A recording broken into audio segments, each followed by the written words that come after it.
Hello friends, अस्सलाम वालेकुम। कैसे हैं आप सब? सबसे पहले तो आप सबको कुर्बानी वाली ईद की बहुत बहुत बधाई हो, बहुत बहुत शुभकामनाएं, बहुत बहुत मुबारक हो। ये त्योहार, ये ईद का मुबारक मौका आप सबकी जिंदगियों में बहुत सारी खुशियां पैदा करे। आज हम पढ़ने वाले हैं न्यूक्लिक एसिड के बारे में। इससे पहले हमने बायोमोलिक्यूल्स चैप्टर्स के अंदर प्रोटीन के बारे में पढ़ लिया, लिपिड के बारे में पढ़ लिया और कार्बोहाइड्रेट के बारे में पढ़ लिया। आज हम बहुत इंपॉर्टेंट टॉपिक स्टार्ट कर रहे हैं जिसका नाम है न्यूक्लिक एसिड। न्यूक्लिक एसिड है ना, जिसके अंदर डीएनए और आरएनए के बारे में हमें स्पेशली तौर पर पढ़ना है। तो आइए सबसे पहले हम समझते हैं कि न्यूक्लिक एसिड क्या होता है। न्यूक्लिक एसिड को हम अलग अलग पॉइंट वाइज पढ़ने और समझने की कोशिश करेंगे। सबसे पहले हम इसके इंपॉर्टेंट पॉइंट की तरफ आते हैं, इसकी बेसिक बातें। सबसे पहला पॉइंट है कि न्यूक्लिक एसिड को सबसे पहले डिस्कवर किया फ्रेडरिक मिशर नाम का एक साइंटिस्ट था। उसने सबसे पहले न्यूक्लिक एसिड को डिस्कवर किया, सबसे पहले देखा, और इन्होंने इसे न्यूक्लिन नाम दिया। क्या नाम दिया? न्यूक्लिन। दिखाई दे रहा आपको? फ्रेडरिक मिशर ने सबसे पहले न्यूक्लिक एसिड को देखा और इन्होंने इसे न्यूक्लिन नाम दिया। नेक्स्ट, इसके बारे में दूसरा पॉइंट लिखा है कि it is composed of 3 component. Nucleic acid जो होता है वो 3 कंपोनेंट से मिलकर के बना होता है। सबसे पहला है शुगर, दूसरा है नाइट्रोजन बेस और तीसरा है फॉस्फेट। क्लियर? ये बात किसने कही? Said bye Altmann. अल्टमान नामक एक वैज्ञानिक, एक साइंटिस्ट, उसने बताया कि न्यूक्लिक एसिड 3 कंपोनेंट से मिलकर के बना होगा। उसमें एक शुगर होगी, एक उसके अंदर नाइट्रोजन बेस होगा और एक उसके अंदर फॉस्फेट होगा। ये तीनों क्या है, अभी हम इनकी डिटेल से चर्चा करेंगे। आपको चिंता करने की जरूरत नहीं है, फिलहाल आप अपना नाम याद रखिए इनका। तो इन्होंने कहा कि ये 3 कंपोनेंट से मिलकर के बना होता है और अल्टमान नामक वैज्ञानिक ने ही इसे न्यूक्लिक एसिड नाम दिया। वेरी इंपॉर्टेंट पॉइंट, याद रखने लायक पॉइंट, कि न्यूक्लिक एसिड को न्यूक्लिक एसिड नाम किसने दिया? तो अल्टमान ने दिया। और न्यूक्लिक एसिड को न्यूक्लिन नाम किसने दिया? फ्रेडरिक मिशर ने दिया। क्लियर बात? Next point, nucleic acid is acidic in nature. Common sense की बात है, हम पहले ही लिख चुके हैं कि न्यूक्लिक एसिड एक एसिड है ना। इसके नाम के आगे एसिड लगा है तो ऑब्वियसली इसकी प्रकृति, इसका नेचर क्या होगा? एसिडिक होगा, अम्लीय होगा। क्यों होगा उसकी भी अभी हम बात करेंगे कि ये एसिडिक क्यों होता है। क्लियर? तो इसके बारे में ये 3 इंपॉर्टेंट पॉइंट थे जो हमने यहां पर पढ़े। आइए इसके कंपोजिशन की बात करते हैं। यहां पर लिखा है कि nucleic acid are macromolecule. Nucleic acid एक बड़े मॉलिक्यूल है। Clear? That exist as polymer, जो पॉलीमर की फॉर्म में पाए जाते हैं। पॉलीमर क्या होते हैं? बहुलक होते हैं। जैसे हमने प्रोटीन के अंदर पढ़ा कि बहुत सारे एमिनो एसिड एक के बाद एक जुड़ते चले जाते हैं, है ना, और एक लंबी सी चेन बनती है जिन्हें हम अमीनो एसिड की चेन कहते हैं या बहुलक कहते हैं, पॉलीमर। क्लियर? तो ये भी बहुत सारे जो है मॉलिक्यूल से मिलकर के बना है। एक पॉलीमर है और एक बड़ा मॉलिक्यूल है। और बड़ा मॉलिक्यूल होने की वजह से और पॉलीमर होने की वजह से इसे हम पॉलीन्यूक्लियोटाइड कहते हैं। याद रखिएगा नाम। पॉली का मतलब बहुत सारे और न्यूक्लियोटाइड का मतलब न्यूक्लियोटाइड। ये क्या होते हैं इसकी भी अभी हम चर्चा करेंगे कि न्यूक्लियोटाइड क्या होते हैं। फिलहाल आप याद रखिए कि न्यूक्लियोटाइड जो है वो एक पॉलीमर है, मोनोमर है। ये बहुत सारे मोनोमर आपस में जुड़ जाते हैं, है ना, तो क्या बन जाता है? पॉलीन्यूक्लियोटाइड बन जाता है। क्लियर? और इसी पॉलीन्यूक्लियोटाइड को हम क्या कहते हैं? न्यूक्लिक एसिड कहते हैं। ये सारी बातें अभी आपको धीरे धीरे से बहुत अच्छे से समझ में आ जाएंगी, चिंता ना करें। तो पॉलीन्यूक्लियोटाइड पॉलीमर से मिलकर के न्यूक्लिक एसिड बनता है। और पॉलीन्यूक्लियोटाइड जो है वो consist of monomer called nucleotide. यानी पॉलीन्यूक्लियोटाइड जो है वो न्यूक्लियोटाइड नाम के मोनोमर से मिलकर के बना होता है। ये वही बात हो गई जो हमने प्रोटीन के अंदर पढ़ी थी।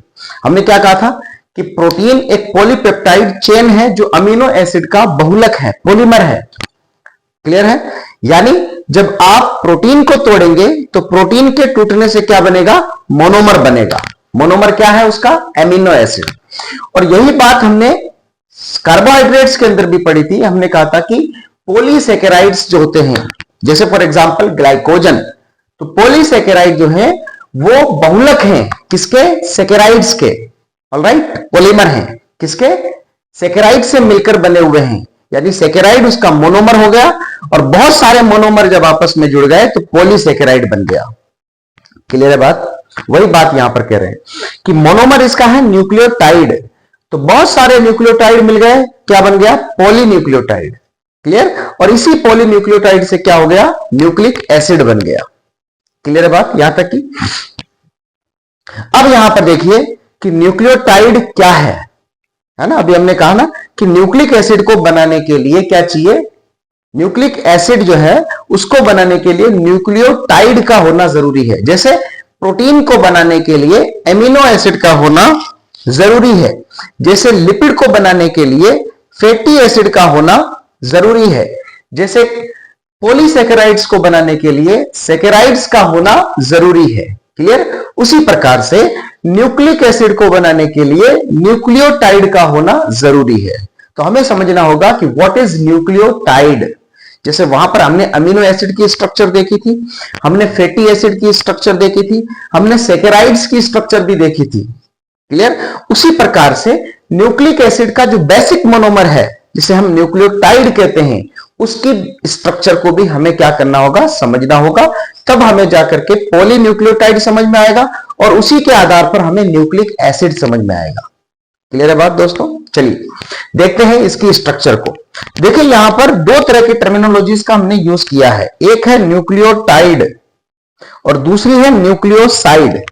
इन दोनों को हमें समझना है, ज्यादा कंफ्यूज होने की जरूरत नहीं है। अभी अभी हमने कहा था कि जो न्यूक्लिक एसिड है वो 3 कंपोनेंट से मिलकर बना होता है, शुगर, नाइट्रोजन बेस और फॉस्फेट। क्लियर? न्यूक्लिक एसिड किससे मिलकर बना होता है? 3 कंपोनेंट से, शुगर, फॉस्फेट और नाइट्रोजन बेस। इन्हीं तीनों को जब आपस में जोड़ दिया जाए तो एक न्यूक्लियोटाइड बन जाता है।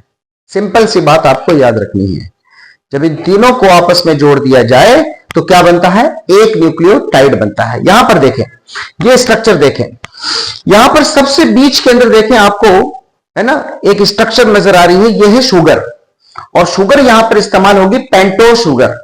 हमने सेकेराइड्स के अंदर कार्बन की संख्या के आधार पर, on the basis of number of carbon, है ना, हमने सेकेराइड्स को अलग अलग कैटेगरीज के अंदर डिवाइड किया था, है ना। हमने वहां पर कहा था ट्रायोज जिसमें 3 कार्बन हो, टेट्रोज जिसमें 4 कार्बन हो, पेंटोज जिसमें 5 कार्बन हो, हेक्सोज जिसके अंदर 6 कार्बन हो।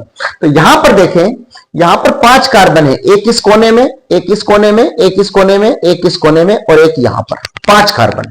यहां पर हमने नंबरिंग भी कर रखी है 1 2 3 4 एंड 5। हमेशा पेंटोस शुगर पर जब भी नंबरिंग होगी वो यहां से होगी। क्लियर बात? Left side to right side, यानी एंटी क्लॉकवाइज। ऑलराइट, तो 5 कार्बन से मिलकर बनी हुई ये एक शर्करा है जिसे हम पेंटोस शुगर कहते हैं। क्या कहते हैं? पेंटोस शुगर, है ना। इसी पेंटोस शुगर के साथ देखें ये नाइट्रोजन बेस है ना। नाइट्रोजन बेस क्या होते हैं इसके बारे में भी हम चर्चा करेंगे थोड़ी देर के बाद में। आपने नाम सुने होंगे एडेनिन, गुआनिन, साइटोसिन, थाइमिन, यूरेसिन, 5 तरह के नाइट्रोजन बेस। उन 5 में से कोई एक नाइट्रोजन बेस यहां पर आकर के शुगर के इस पहले कार्बन के साथ जुड़ेगा। हमेशा याद रखिएगा, नाइट्रोजन बेस हमेशा शुगर के पेंटोस शर्करा के पहले कार्बन के साथ जुड़ेगा। क्लियर है बात? जैसे ही नाइट्रोजन बेस शुगर के पेंटोस शर्करा के पहले कार्बन के साथ जुड़ा, है ना, यानी शुगर और नाइट्रोजन बेस आपस में जुड़ गए, इन दोनों स्ट्रक्चर को हम न्यूक्लियोसाइड कहते हैं। यहां पर देखें लाल कलर में लिखा है मैंने, न्यूक्लियोसाइड लिख रखा है। देखें यहां से लेकर के यहां तक की जो स्ट्रक्चर है जिसमें 2 चीजें आ रही हैं, एक पेंटोस शुगर और एक नाइट्रोजन बेस। तो पेंटोस शुगर के पहले कार्बन पर जैसे ही नाइट्रोजन बेस जुड़ेगा, ये जो स्ट्रक्चर बनेगी इसे हम कहेंगे न्यूक्लियोसाइड। साइड, बात समझ में आ रही है? अब देखें कार्बन नंबर 5, ये देखें कार्बन नंबर 5 दिख रहा है आपको, CH2। ये असल में था CH2OH। ये इस तरह की स्ट्रक्चर थी जब इसके साथ नाइट्रोजन बेस नहीं जुड़ा था और इधर फॉस्फेट नहीं जुड़ा था, तब ये पेंटोस शर्करा इस रूप में थी। लेकिन यहां पर जब नाइट्रोजन बेस जुड़ा तो यहां पर ये OH ग्रुप को यहां से क्या कर दिया गया, समाप्त कर दिया गया। और जब इसके 5वें कार्बन पर जब ये फॉस्फेट जुड़ा तो इसने OH ग्रुप को यहां से क्या कर दिया, हटा दिया। क्लियर है बात? तो 5वें नंबर के कार्बन पर देखें फॉस्फेट जुड़ा हुआ है, PO4-। फॉस्फेट का फॉर्मूला क्या होता है, PO4-, यानी इसमें एक P है ना, और 4 O हैं। तो यहां पर देखिए 4 O, एक ऊपर, एक साइड में, एक नीचे और एक इधर, 4 ऑक्सीजन इसको घेरे हुए हैं एक सिंगल P को, PO4- फॉस्फेट, जो पेंटोस शर्करा के 5वें नंबर के कार्बन के साथ अटैच्ड है। क्लियर? जैसे कि ये 5वें नंबर के कार्बन के साथ अटैच्ड हुआ, इस पूरी स्ट्रक्चर को एक साथ मिलाकर हम कहेंगे न्यूक्लियोटाइड। बात समझ में आ गई आपको? न्यूक्लियोटाइड क्या है और न्यूक्लियोसाइड क्या है? तो पहले न्यूक्लियोसाइड बनेगा जब नाइट्रोजन बेस पेंटोस शर्करा के पहले कार्बन के साथ जुड़ेगा तो न्यूक्लियोसाइड बनेगा। और न्यूक्लियोसाइड में जब क्या जुड़ जाए, फॉस्फेट जुड़ जाए, तो क्या बन जाएगा, न्यूक्लियोटाइड बन जाएगा। क्लियर है बात? चलिए, तो ये हो गई स्ट्रक्चर न्यूक्लियोटाइड और न्यूक्लियोसाइड की। क्लियर? इसको अगर हम एक फॉर्मूला बेस अगर हम लिख दें तो इस तरह से लिख सकते हैं, जैसे यहां पर जगह बन रही है तो मैं लिख दूंगा न्यूक्लियोसाइड किसे कहते हैं, जिसमें पेंटोस शुगर हो प्लस कोई नाइट्रोजन बेस जुड़ा हुआ हो, कोई क्या जुड़ा हुआ हो, नाइट्रोजन बेस, तो उसे हम क्या कहेंगे, न्यूक्लियोसाइड। और न्यूक्लियोटाइड किसे कहेंगे, न्यूक्लियोटाइड किसे कहेंगे, जब न्यूक्लियोसाइड के साथ क्या जुड़ जाए, फॉस्फेट जुड़ जाए, तो उसे हम क्या कह देंगे, न्यूक्लियोटाइड कह देंगे। क्लियर है बात? चलिए आगे बढ़े। यहां पर देखें न्यूक्लिक एसिड की डेफिनेशन लिख रखी है, इसे हमें पहले पढ़ना चाहिए था लेकिन हमने इसे मिस कर दिया, कोई बात नहीं, इसे अभी हम डिस्कस कर लेते हैं। लिखा है DNA and RNA there are 2 types of nucleic acid. DNA और आरएनए न्यूक्लिक एसिड के 2 प्रकार हैं that enable organism to reproduce from one generation to the next, जो एक जनरेशन से दूसरी जनरेशन में ऑर्गेनिज्म की सूचनाओं को पहुंचाने का काम करते हैं। और ये किसके बने होते हैं, न्यूक्लिक एसिड से मिलकर के बने होते हैं। क्लियर? और न्यूक्लिक एसिड किससे मिलकर बना होता है, न्यूक्लियोटाइड से मिलकर बना होता है। और न्यूक्लियोटाइड किससे मिलकर बना होता है, न्यूक्लियोसाइड प्लस फॉस्फेट से। क्लियर है बात? चलिए नेक्स्ट, अब हम थोड़ी और डिटेल में चर्चा करते हैं न्यूक्लियोटाइड की, कि न्यूक्लियोटाइड असल में है क्या। न्यूक्लियोटाइड क्या होते हैं, पेंटोस शुगर, उसके साथ नाइट्रोजन बेस और 5वें कार्बन पर फॉस्फेट। देखें, it is composed of 3 parts. हमने पहले ही कहा कि न्यूक्लियोटाइड 3 पार्ट से मिलकर के बना होता है, जिसमें है पेंटोस शुगर, नाइट्रोजन बेस और एक या एक से ज्यादा फॉस्फेट मॉलिक्यूल। क्लियर? न्यूक्लियोसाइड क्या है, it is composed of 2 parts. ये कितने पार्ट से मिलकर बना होता है, 2 पार्ट से। कौन कौन से, पेंटोस शुगर और नाइट्रोजन बेस। इसकी चर्चा हम कर चुके हैं, यहां पर देखें। Clear? Pentose sugar, nitrogen base, इन दोनों से मिलकर न्यूक्लियोसाइड। और न्यूक्लियोटाइड जो होता है वो न्यूक्लियोसाइड में जब फॉस्फेट जुड़ जाए तो न्यूक्लियोटाइड बन जाता है। नेक्स्ट, 5वां point, types of nucleotide. Nucleotide के अलग अलग क्या है, प्रकार हैं। जैसे यहां पर लिखा है मोनोन्यूक्लियोटाइड। मोनो का मतलब एक, न्यूक्लियोटाइड का मतलब न्यूक्लियोटाइड, यानी जब पेंटोस शुगर के साथ एक फॉस्फेट जुड़ा हुआ हो, नाइट्रोजन बेस तो जुड़ा हुआ ही होगा, यानी यहां पर देखें ये पेंटोस शुगर, इसके पहले कार्बन पर यहां पर नाइट्रोजन बेस जुड़ा हुआ है और 5वें कार्बन पर फॉस्फेट जुड़ा हुआ है। तो अगर एक फॉस्फेट जुड़ा हुआ है तो हम कहेंगे मोनोन्यूक्लियोटाइड है ये। जैसे यहां पर एग्जांपल लिखे हैं, adenosine monophosphate, adenosine diphosphate, adenosine triphosphate. Diphosphate का मतलब यहां पर एक फॉस्फेट और जुड़ जाए। क्लियर? बाकी स्ट्रक्चर सेम रहे, एक फॉस्फेट और जुड़ जाए तो हम क्या कह देंगे, डाइफॉस्फेट। ट्राइफॉस्फेट यानी इस 5वें कार्बन पर एक फॉस्फेट, दूसरा फॉस्फेट और तीसरा फॉस्फेट, 3 फॉस्फेट जुड़ जाएं तो हम क्या कहेंगे, एडेनोसिन ट्राइफॉस्फेट। एक चीज और याद रखिएगा, एडेनोसिन ट्राइफॉस्फेट है ना, इसलिए हम इसको कह रहे हैं कि अगर यहां पर नाइट्रोजन बेस एडेनिन हो, एडेनिन, अभी हम पढ़ेंगे इसके बारे में, थोड़ी और चर्चा करेंगे।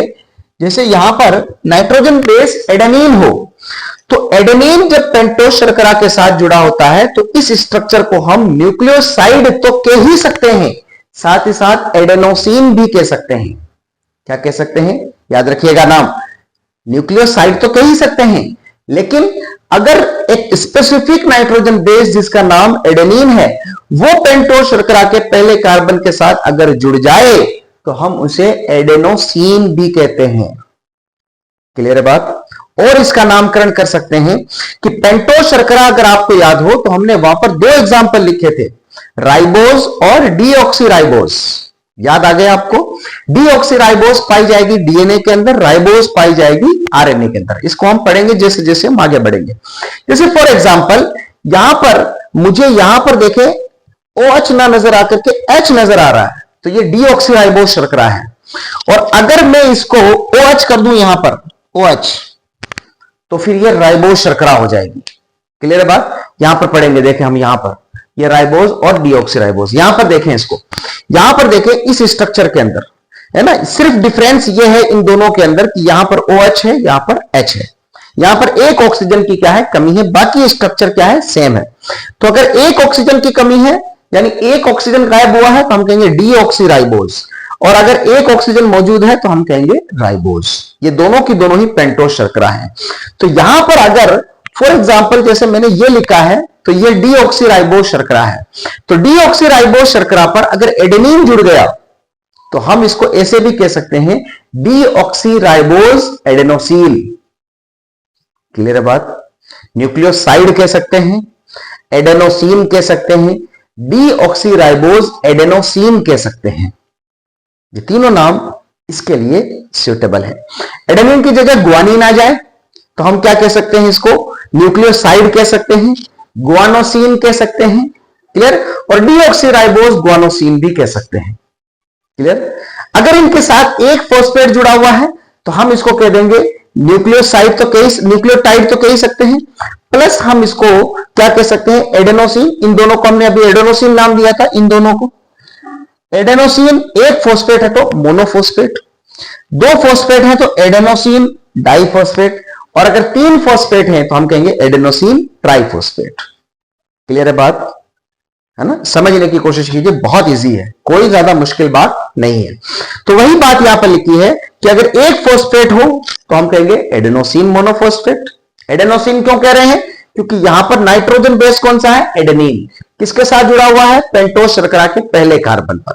तो न्यूक्लियोसाइड भी कह सकते हो आप इसको, और एडेनोसिन भी कह सकते हो। क्लियर? अगर यहां पर ग्वानिन होता तो ग्वानोसिन, अगर यहां पर थाइमिन होता थाइमिडीन, अगर यहां पर यूरेसिल होता तो uridine. Clear? Next, dinucleotide. Dinucleotide का मतलब जब दो न्यूक्लियोटाइड हो, और पॉलीन्यूक्लियोटाइड का मतलब जो बहुत सारे न्यूक्लियोटाइड आपस में एक दूसरे के साथ जुड़ते चले जाएं। यानी ये एक न्यूक्लियोटाइड है, इस तरह के बहुत सारे न्यूक्लियोटाइड एक के बाद एक के बाद एक के बाद एक जुड़ते चले जाएं और एक लंबी सी चेन बन जाए, तब हम उसे पॉलीन्यूक्लियोटाइड के नाम से जानते हैं। क्लियर है बात? नेक्स्ट, आइए अब इस इंपॉर्टेंट टॉपिक की तरफ चलते हैं। इस टॉपिक का main part, component of nucleotide. Nucleotide में कौन कौन से कंपोनेंट पाए जाते हैं? कौन कौन से कंपोनेंट हैं? हम कई बार इस टॉपिक के अंदर पढ़ चुके हैं। सबसे पहला हमने कहा था पेंटोस शुगर, फिर हमने कहा था नाइट्रोजन बेस, और फिर हमने कहा था कौन सा? Phosphoric acid. आइए सबसे पहले हम बात करते हैं पेंटोस शुगर की। पेंटोस शुगर क्या है? पहले ही मैं बता चुका हूं कि पेंटोस शुगर जो है उसके अंदर 5 कार्बन होने की वजह से इसे हम पेंटोस शुगर कहते हैं। क्लियर? देखें यहां पर लिखा है it is a 5 carbon sugar, इसके अंदर 5 कार्बन मौजूद है, इसलिए हम इसे क्या कहते हैं? Pentose. In case of RNA इसी पेंटोस शुगर को हम क्या कहेंगे? राइबोस। और अगर हम डीएनए की बात करेंगे तो इसी पेंटोस शर्करा को हम क्या कहेंगे? डीऑक्सीराइबोस। ये 3 पॉइंट आपको याद रखने हैं। अगर डीएनए होगा तो डीऑक्सीराइबोस, आरएनए होगा तो राइबोस। है दोनों के अंदर ही पेंटोस शर्करा। डीएनए के अंदर एक ऑक्सीजन की कमी होगी राइबोस शर्करा के पास, सॉरी पेंटोस शर्करा के पास, जबकि यहां पर किसी ऑक्सीजन की कोई कमी नहीं होगी। क्लियर? इसकी स्ट्रक्चर को आप अच्छे से देख लीजिए। दूसरा कंपोनेंट आता है यहां पर फॉस्फोरिक एसिड। देखिए, it is responsible for Easter linkage between two nucleotide, यानी दो न्यूक्लियोटाइड के बीच में ईस्टर बॉन्ड बंधवाने के लिए जो जिम्मेदार है वो कौन है? Phosphoric acid. यानी इस न्यूक्लियोटाइड के साथ जब दूसरा न्यूक्लियोटाइड जुड़ेगा तो वो किसके साथ जुड़ेगा? है ना, इसी न्यूक्लियोटाइड के साथ जुड़ेगा। यानी इस कार्बन पर, यहां के कार्बन पर, है ना, ये एक न्यूक्लियोटाइड है, यहां पर दूसरा न्यूक्लियोटाइड आएगा तो नीचे वाला न्यूक्लियोटाइड ऊपर वाले न्यूक्लियोटाइड के साथ यहां से जुड़ेगा, है ना। यानी ऊपर वाले न्यूक्लियोटाइड की पेंटोज शर्करा का तीसरा कार्बन और नीचे वाले न्यूक्लियोटाइड का ये फॉस्फेट, नीचे वाले न्यूक्लियोटाइड का फॉस्फेट ऊपर वाले न्यूक्लियोटाइड की पेंटोज शर्करा के तीसरे कार्बन पर आकर के जुड़ेगा और बॉन्ड बनेगा ईस्टर बॉन्ड। ये ईस्टर बॉन्ड ऊपर वाले न्यूक्लियोटाइड को नीचे वाले न्यूक्लियोटाइड से जोड़ने का काम करेगा, है ना। नीचे वाले न्यूक्लियोटाइड का चूंकि फॉस्फेट काम आ रहा है, इसलिए हम कहते हैं कि फॉस्फोरिक एसिड दोनों न्यूक्लियोटाइड के बीच में लिंक बनाने का काम करता है। क्लियर है बात? नेक्स्ट,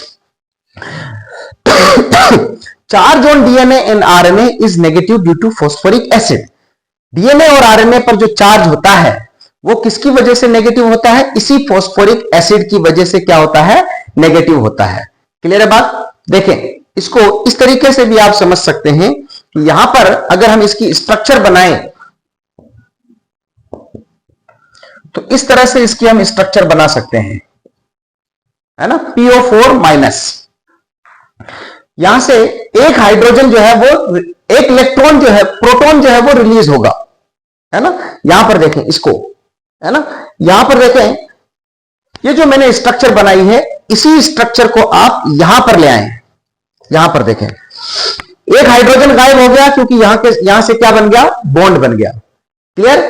दूसरा, यहां पर देखें, ये O जो माइनस लिखा हुआ है, यहां का भी एक हाइड्रोजन गायब है ना, बिकॉज इसने अपना एक प्रोटॉन रिलीज कर दिया है ना, और एक इलेक्ट्रॉन इसके ऊपर चार्ज है। देखें, O माइनस लिखा हुआ है, इसी O माइनस की वजह से डीएनए और आरएनए क्या होते हैं? नेगेटिवली चार्ज्ड होते हैं। क्लियर है बात? यानी यहां से इसने एक प्रोटॉन को क्या कर दिया? रिलीज कर दिया, H+, और इसके ऊपर एक क्या आ गया? इलेक्ट्रॉन चार्ज आ गया।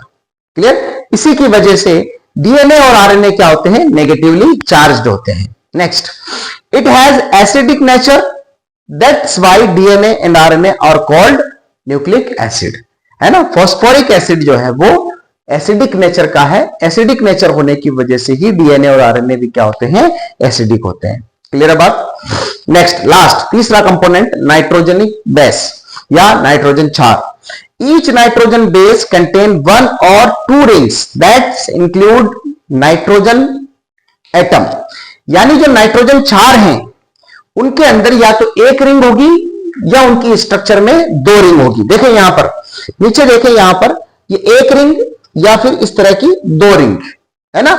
या तो एक रिंग होगी या फिर 2 रिंग होगी।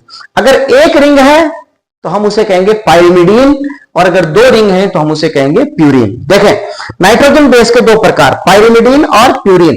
पाइरिमिडीन के अंदर 3 नाइट्रोजन बेस आते हैं, नाम याद रखिएगा, है ना, साइटोसिन, यूरेसिल और थाइमिन। इन तीनों के अंदर सिंगल रिंग होगी। यहां पर देखें, ये सिंगल रिंग है। क्लियर? और इसकी आप शॉर्ट फॉर्म याद रख सकते हैं, cut, CUT, cut. C for cytosine, U for uracil और T फॉर थाइमिन। क्लियर? इन तीनों की स्ट्रक्चर में सिंगल रिंग होगी, इसलिए हम इसे क्या कहेंगे? पाइरिमिडीन। और प्यूरिन के अंदर कितनी रिंग होंगी? 2 रिंग होंगी। ये देखें, 2 रिंग। और इनके एग्जाम्पल है एडेनिन और गुआनिन। इसका आप शॉर्ट फॉर्म याद रख सकते हैं, A फॉर आ और G फॉर गया। अब इनकी शॉर्ट ट्रिक बन गई, कट आ गया। क्लियर? कट आ गया। कट पाइरिमिडीन को कहेंगे, आ गया किसको कहेंगे? प्यूरिन को कहेंगे, है ना। पाइरिमिडीन के अंदर सिंगल रिंग है और प्यूरिन के अंदर डबल रिंग है। क्लियर है बात समझ में आ गई आपको? ये 5 तरह के नाइट्रोजन बेस हैं जो पेंटोज शर्करा के पहले कार्बन के साथ जुड़ करके क्या बनाएंगे? न्यूक्लियोसाइड बनाएंगे। और न्यूक्लियोसाइड के साथ जब फॉस्फेट जुड़ जाएगा तो क्या बन जाएगा? न्यूक्लियोटाइड। तो ये था हमारा आज का टॉपिक, जो हमने न्यूक्लिक एसिड के बारे में थोड़ी बहुत जानकारी हासिल की। इसी के बेस पर हम आगे चर्चा करेंगे डीएनए और आरएनए की। Thank you.